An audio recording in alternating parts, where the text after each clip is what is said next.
2024 ഈ സെപ്റ്റംബർ മാസത്തിൽ ദൈവം നിങ്ങളോട് പറയുന്ന വാക്ക് സങ്കീർത്തനങ്ങൾ 125 അധ്യായത്തിൻ്റെ 3-ാമത്തെ വാക്യം, ദുഷ്ടന്റെ ചെങ്കോൽ നീതിമാന്മാരുടെ അവകാശത്തിൽ ഇരിക്കുകയില്ല. എൻ്റെ കൂടെ ചേർന്ന വചനം നിങ്ങൾ കാണുകയും വായിക്കുകയും ചെയ്യുക.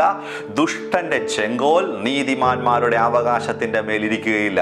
കഴിഞ്ഞ വർഷങ്ങളായിട്ടുണ്ടാകാം, മാസങ്ങളായിട്ടുണ്ടാകാം, അനേക നാളുകളായിട്ട് നിങ്ങളുടെ ജീവിതത്തിലെ സമസ്ത മേഖലകളിൽ, സമ്പത്തിൽ, ആരോഗ്യത്തിൽ, ബന്ധങ്ങൾക്കകത്ത്, അഭിഷേകത്തിനകത്ത്, ശുശ്രൂഷകൾക്കകത്ത്, ആത്മീയവും ഭൗതികവുമായ വളർച്ചകൾക്കകത്തൊക്കെ നിങ്ങൾ ഉയരരുത് എന്നാഗ്രഹിച്ചിട്ട്, നിങ്ങൾ ആ പ്രാപ്തിയിലേക്ക് എത്തരുത് എന്നാഗ്രഹിച്ചിട്ട്, നിങ്ങൾ അനുഗ്രഹിക്കപ്പെടരുത് എന്നുള്ള തിന്മയുടെ ആഗ്രഹത്തോടു കൂടി പിശാചും അവൻ്റെ ഇരുട്ടിൻ്റെ സൈന്യവും നിങ്ങളുടെ ജീവിതത്തിലെ ഓരോ പ്രത്യേകതരമായ മേഖലകളിലും സ്ഥാപിച്ചു വെച്ചിരിക്കുന്ന എല്ലാ ചെങ്കോലുകളും, എല്ലാ തടസ്സങ്ങളും, എല്ലാ അടവുകളും ഈ സെപ്റ്റംബർ മാസത്തിൽ കർത്താവ് നിങ്ങളുടെ മേൽ നിന്ന് എടുത്തു മാറ്റാൻ പോവുകയാണ്.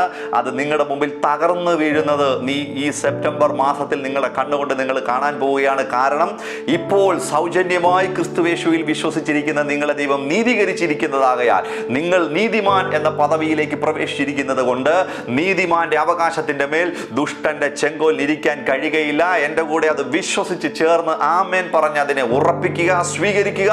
ഈ മാസത്തിൽ എൻ്റെ ജീവിതത്തിലെ സമസ്ത മേഖലകളിലുമുള്ള പിശാചിന്റെ എല്ലാ ആധിപത്യങ്ങളും അവൻ്റെ എല്ലാ ചെങ്കോലുകളും തകർക്കപ്പെടുകയാണ്, ഉടയ്ക്കപ്പെടുകയാണ്. ഞാൻ നീതിമാനായിരിക്കുന്നത് കൊണ്ട് എൻ്റെ അവകാശങ്ങളിലേക്ക് ഞാൻ പ്രവേശിക്കുന്ന മാസമാണ് ഈ സെപ്റ്റംബർ മാസം. I bless you in Jesus mighty name. Amen, amen, amen.